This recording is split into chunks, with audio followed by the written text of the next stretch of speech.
Hey everyone! In today's video, I'm going to be talking about the different types of reptile thermostats that are used in the hobby and why it is absolutely essential that you do use a thermostat when you've got a heat source for a reptile. So there are a couple of different types of thermostats that you see in the hobby, but I'm going to focus on the four most commonly used. So those are mat stats, dimming stats, pulse stats, and digital thermostats. First up, we have mat stats. So, as the name may suggest, mat stats are primarily used for heat mats. Mat thermostats work by turning on and off, so you put the temperature probe on top of the mat, it will read the temperature, when it reaches the ideal temperature, it turns it off, and when it gets too cold, it turns it back on. In some places, these are also just called on-off stats, but that's what it is. It's very simple, it's very straightforward, it just works by turning them on and off. It's important if you ever have one of these thermostats that you do not hook it up to a heat bulb because the sudden on and off change is very likely to blow the bulb. So either best case scenario, it blows the bulb and you just don't have heat coming to your reptile, or worst case scenario, it blows the bulb and the bulb actually pops and then there's glass in with your reptile. So just get the appropriate stat for the heat source that you are using. Next up, we have dimming thermostats. So dimming thermostats work very similar to the mat stats, except instead of switching on and off abruptly, they slowly reduce the amount of power so that there's constantly a little bit of power going through, but it's not going to be a very sudden on and off. So when the temperature gets too high, instead of going from 100% power to 0%, it'll go to 95, 90, 85, 80, so on and so forth. And then once it's getting a bit too cold, it'll go from 0 to 5 to 10 to 20 to 30 and just pick it up slowly but surely so that you're not going to overload the bulb in one go. Pulse proportional thermostats are very accurate. So instead of turning the heat source off completely and then turning it back on, they constantly supply some power at all times. So they send shorter, smaller bursts of power when the temperature is close to what you want it to be, and then longer, stronger ones when the temperature is too low and it needs to be picked up. These are ideal for anything that doesn't give out light. Because they're doing pulses of energy, if you have a light bulb, your light bulb is constantly going to be going like a little disco and is going to be very annoying for you and your poor snake or lizard, and it's just not going to be ideal. So get a dimming one if you've got light, or use a pulse if you've got basically anything else. And then last but not least, we have the more modern digital thermostats. So these are a very recent thing, but I have the one pictured on screen at the moment and I absolutely love it. It's very simple to use, very easy to use, very easy to set up, and once it's set up, you just leave it alone, and you can get them about as fancy as you want or as simple as you want.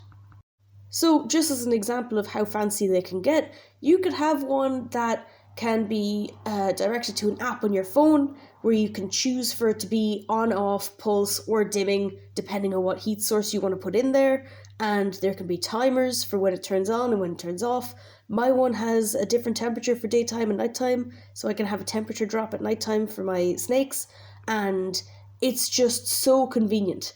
Again, the one pictured on screen is the one I have, and there's a second plug on it with a timer for the lights, and it's just super convenient that I don't have to sort it all out myself with all these other little plugs and timer switches and things, and I don't need to be getting up early to flick on a switch, and I don't need someone else to be doing it for me if I forget on the way out the door to work. Like, it's already done, it's already set up, it's just so convenient. So now we know what type of thermostats are needed for what type of heat sources, but you might be asking yourself, why bother? I have the heat source, lizard needs to get hot. Easy solution, right?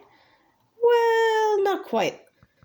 When you want to cook some food and you put it into the oven, you set the oven to a temperature. When the oven is heating up, it's got that little light on it telling you it's going to reach a temperature soon. And then when it reaches that temperature, it turns off. Then you'll see that the light will turn back on saying, hey, listen, we're not quite at that temperature yet. It'll reheat and then it'll go back to the temperature. And that's what it does. That's how an oven works. This is exactly what you're doing by using a thermostat, just less hot than an oven. So now imagine you are in the mood for some fries and you put them in the oven and you set the oven to 180 Celsius. I do not know what that is in Fahrenheit, but it doesn't stop there and it keeps climbing and it keeps going, and then you will have charcoal for dinner. Now replace the fries with your lizard or snake, and that's pretty much what's going to happen if you don't have a thermostat. The thermostat will prevent your animal from overheating. They will prevent a bulb or heat mat or whatever heat source you're using from burning out and not being able to be used anymore. And they can also help prevent fires in your home from an out of control heat source. One thing I just don't really get is the amount of people out there that will spend so much time and effort into trying to avoid using a thermostat because they don't want to spend the 30 or 40 euro a thermostat would be. Like the thermostats I have, they cost roughly, what were they? They were like 75, 80 euro. But they're a nice, high quality, really good thermostat that I will probably never have to replace, or at least not for several years. I can understand that that would get expensive, especially if you have several snakes. So I've got 5 tanks at the moment that have those thermostats. So altogether, that's definitely over, 200, 300? I'm not good at maths right now, I'm really tired. But the amount of people I see online who, instead of using a proper reptile heat source, they'll use like kitchen light bulbs because they heat up over time of being used. And they'll be like, yeah, it'll only get a certain heat, so it's safe. But it's not a heat source that you can be like, yeah, I definitely want this to reach exactly 35 degrees Celsius. Again, sorry, don't know the Fahrenheit. And just set it to that and have it good as, like, perfect.